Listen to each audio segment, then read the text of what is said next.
Kita hidup di dunia yang dipenuhi film dan tayangan, bisa dibilang, tidak ada yang lebih sederhana daripada menekan tombol play. Tapi, pernahkah kamu berpikir siapa yang pertama kali berani mengambil langkah gila ini? Bagaimana ceritanya hingga kita bisa duduk di depan layar dengan popcorn di tangan, melihat kisah-kisah yang kadang absurd? Dari mana semua ini berawal? Apakah hanya sekadar hiburan tanpa makna bagi kita semua? Atau ada jejak sejarah yang panjang di baliknya?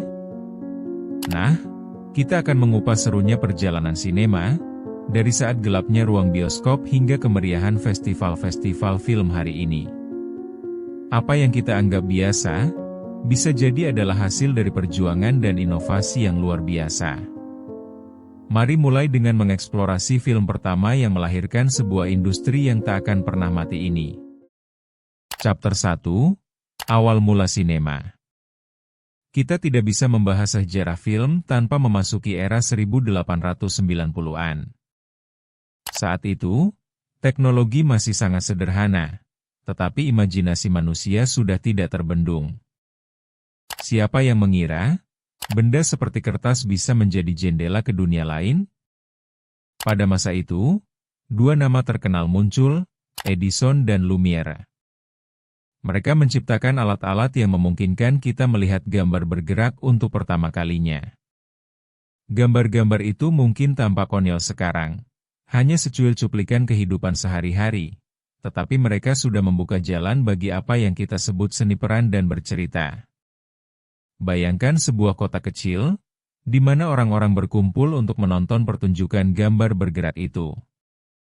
Reaksi mereka pasti campur aduk, ada ketertarikan, tawa, bahkan terkejut. Hal sederhana ini menjadi titik awal sebuah revolusi besar.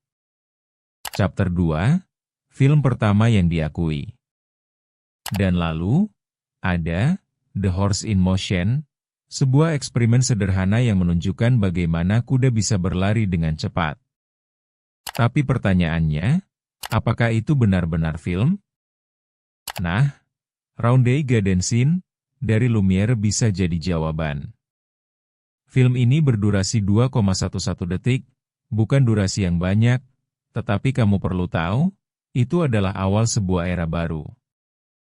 Bayangkan saja, kita bisa membuat film sepanjang 120 menit sekarang, dan hasilnya bisa jadi luar biasa. Namun, kembali ke tahun 1888, orang-orang sudah terpesona hanya dengan melihat sekelompok orang berjalan. Mereka tidak tahu efek apa yang akan terjadi di depan mereka. Kekuatan sederhana dari menonton gambaran yang hidup membuat mereka menyadari bahwa sesuatu yang biasa bisa menjadi luar biasa. Bukankah itu juga yang kita rasakan saat menonton film hari ini? Otak kita terbawa oleh cerita dan menjadikannya hidup? Chapter 3, Revolusi Teknologi. Sekarang, mari kita bahas bagaimana teknologi mengubah cara kita melihat film. Dari dimulainya sinema, hingga kini kita punya efek visual yang luar biasa. Di awal, film diambil dalam hitungan detik, sementara sekarang, kita bisa mengambil gambar seolah-olah kita terbang melintasi langit.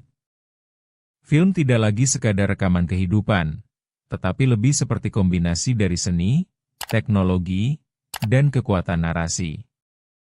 Siapa yang tidak terpesona saat melihat efek DSI-DJI dalam film terbaru?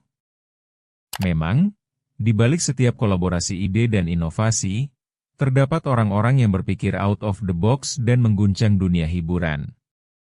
Kita bisa bilang, film bukan sekadar hiburan, tapi juga laboratorium untuk ide-ide brilian yang bisa mengubah cara kita berpikir.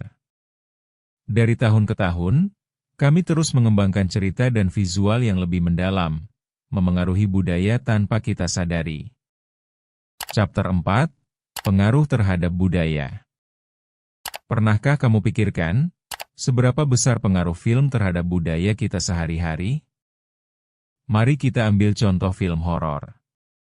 Film ini bisa menyesatkan kita, membuat kita berpikir bahwa monster ada di setiap sudut gelap. Apakah ini pertanda kita terlalu berlebihan atau hanya mengekspresikan ketakutan kolektif kita? Banyak skenario yang bisa muncul ketika film berinteraksi dengan kehidupan nyata. Dari fashion hingga cara berbicara, film membentuk pandangan kita. Bayangkan saja, berapa banyak frasa dari film yang kita gunakan dalam kehidupan sehari-hari tanpa sadar? Dari gelak tawa hingga air mata, film menjadi cara untuk menghubungkan berbagai generasi. Kita jadi lebih terikat dengan orang lain lewat shared experience yang seringkali kita temui di layar. Jadi, bisa dibilang, film adalah cerminan dari masyarakat dan sekaligus pengubahnya. Chapter 5, apa selanjutnya? Sekarang, setelah kita tahu tentang bagaimana film bermula dan perkembangannya, apa yang selanjutnya? Adakah masa depan di mana film akan berevolusi lebih jauh? Dengan kemajuan teknologi seperti virtual reality, semuanya jadi terasa lebih mungkin. Kita bisa jadi bagian dari cerita, bukan hanya menontonnya. Teknologi harapan untuk masa depan memberi ruang bagi imajinasi untuk berkembang.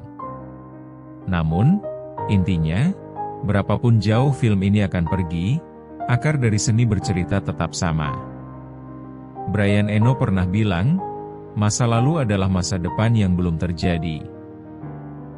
Begitu pula dengan film. Dari yang sederhana hingga hari ini, film adalah perjalanan panjang yang tak berujung. Dan kita hanya bisa menunggu dan melihat kemana arah kisah ini akan membawa kita di masa mendatang. Jangan lupa subscribe Memoria untuk cerita menarik lainnya. Karena setiap hal punya asal.